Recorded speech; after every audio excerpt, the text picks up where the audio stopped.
في ليلة مقمرة، وبينما كانت شليان تتجول في غابة الظلال الهادئة، اكتشفت عن طريق الصدفة بوابة حجرية نصف مطمورة بين جذور شجرة عتيقة. الغريب أن القمر تلك الليلة بدا أزرقا بشكل لم تره من قبل، وكان ضوءه ينساب مباشرة نحو تلك البوابة كأنه يدعوها للعبور. دفعتها فضولها وشجاعتها إلى لمس النقوش الغريبة التي تغطي حواف البوابة، وفجأة انفتحت البوابة في صمت لتكشف عن عالم آخر، عالم تغمره أنهار من ضوء، وتتناثر فيه جزر طافية في الهواء، تسكنها كائنات من نور وضباب. في ذلك العالم التقت ليان بحارس البوابة، وهو تنين شفاف له جناحان يلمعان كنجمتين. قال لها بصوت يشبه همس الرياح: لقد اجتزت عتبة السر، فإما أن تكتشفي قدرا خفيا فيك، أو تعودي إلى عالمك ناسية كل شيء. اختارت ليان أن تبقى قليلا لتعرف السر.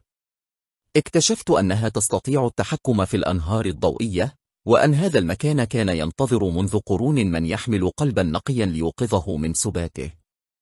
لكن مع كل لحظة تمضي كان ضوء القمر الأزرق يبهت في السماء، ومع زواله ستغلق البوابة إلى الأبد. وبين العودة إلى واقعها أو البقاء في أرض لا يعلمها أحد، كان عليها أن تختار. إذا أحببت يمكنني أن أكمل لك تتمة القصة. هل ترغبين أن أعرف ماذا اختارت ليان؟ هلال نجوم ساطعة. يوسد. أكمل. شات جي بي تي سد. بكل سرور. لنكمل.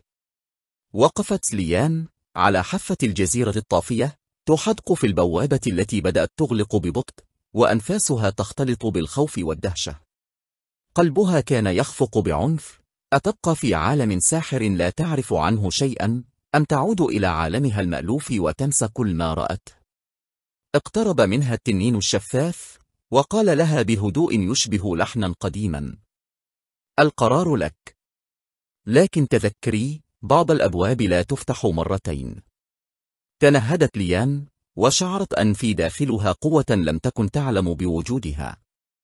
همست: إن كان هذا قدري فلن أهرب منه. رفعت يديها، وفي لحظة غمرها ضوء دافئ. شعرت أنها أصبحت جزءا من هذا العالم، صارت تتحكم في الأنهار الضوئية، تبني جسورا من النور، وتحيي جزرا ذابلة.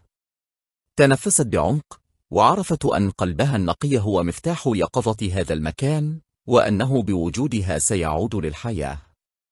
في الخارج انغلق القمر الأزرق تماما، وانغلقت معه البوابة، تاركة وراءها أثرا خفيفا من النور بين الجذور القديمة. لكن في قلب ليان لم يكن هناك خوف بعد الآن، بل طمأنينة غامرة، كمن وجد أخيرا مكانه الحقيقي. ومنذ ذلك اليوم صارت ليان تعرف في أرض النور باسم حارسة البوابة، تلك التي اختارت أن تبقى لتنقذ عالما كان يحتضر في صمت.